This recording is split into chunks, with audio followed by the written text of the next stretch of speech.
Hey guys, what's up? A lot of you have been asking at matches what I've done with my PCC. I've been shooting PCC for about 4 years now, since pretty much since its inception in the USPSA. And if you guys remember, I had a lot of problems starting out. If I made it through the first 6 months, if I made it through a match without my gun blowing up, something breaking off of it, some abysmal failure, I was having a good day. Last couple of years, the gun's been running great. I just wanted to go over what I did and what I'm currently using right now. Maybe help some people out as far as fixing some of their issues. So, just going to do a balls to tip review of my current gun. Back in about 2016, a lot of really bad parts were coming out. Barrels with no feed cones, short chambers, big monster comps that really didn't do anything, bolts that had horrible extractor issues, among other things, keyways that would snap off of them, a lot of buffer issues causing bolt bounce and things like that. Anymore, I think a lot of people have figured out what to stay away from and what's good. And I think simple's good anymore. So basically, I'm just going to go ahead and give you guys a review of what I'm doing. So, starting at the stock, I like the Bravo company stocks or the MFT Minimalist. I'm a fan of that as well. Just really like the Bravo stuff. It's what I'm used to. It's the basic bitch model, 50 bucks-ish. You know, they're good to go. I'm running a UTG tube. It was cheap, man. Real cheap. Made in the USA. Hey, any barrel nut will work.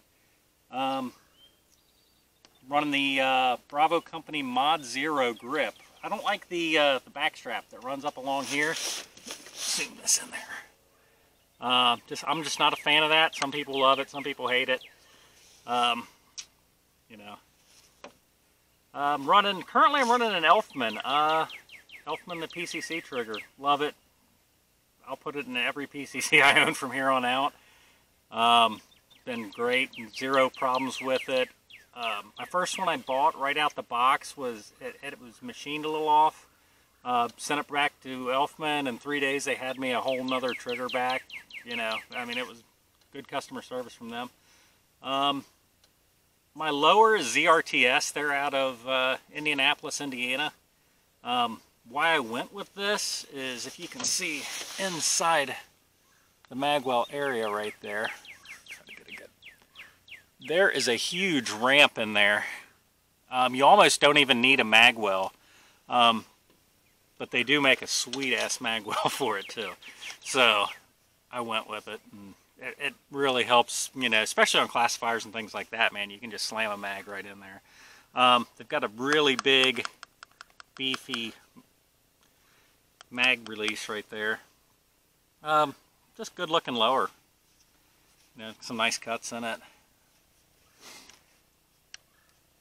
For a bolt, I am running just an AIM Surplus titanium nitride bolt.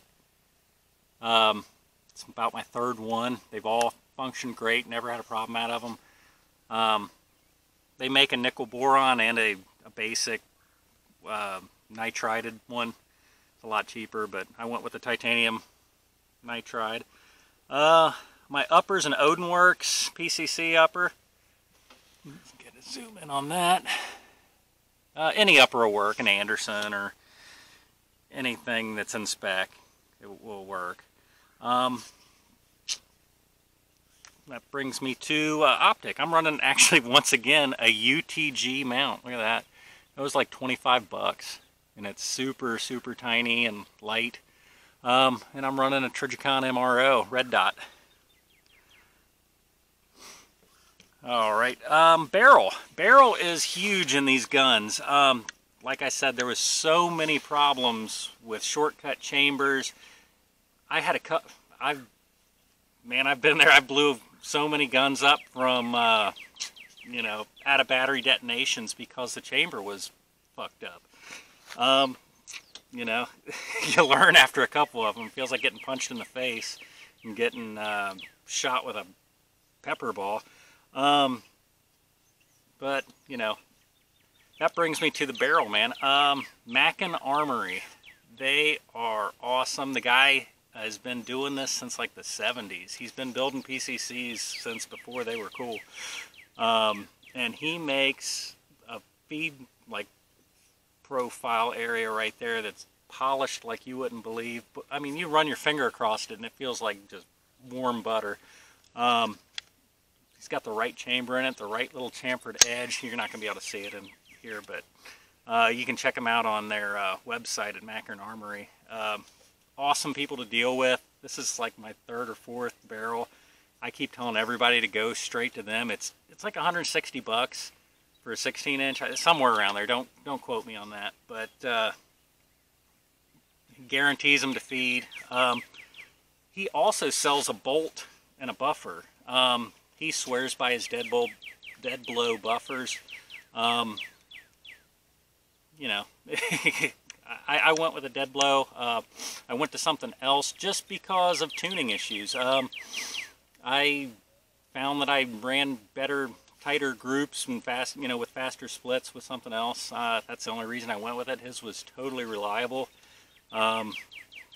Just buffer tuning's a huge thing in these guns too, which I'm not even going to tell you what buffer's in mine at the moment because I've gone through pretty much everything out there, and I can tell you everybody's different. I can pick up somebody else's gun and I'm like, ugh, and they shoot it great. Somebody picks up my gun and they're like, this sucks, you know. But it is what it is.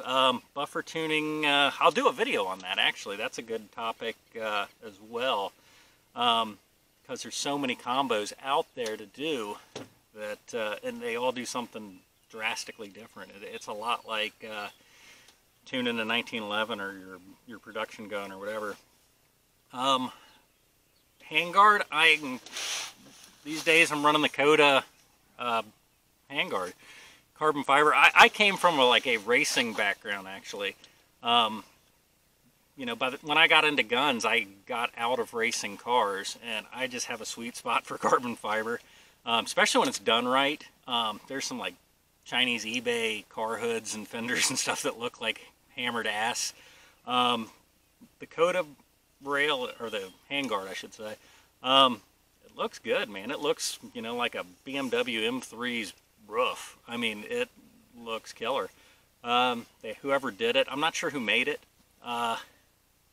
You know, there's some I have speculation, but you know, it's pretty badass.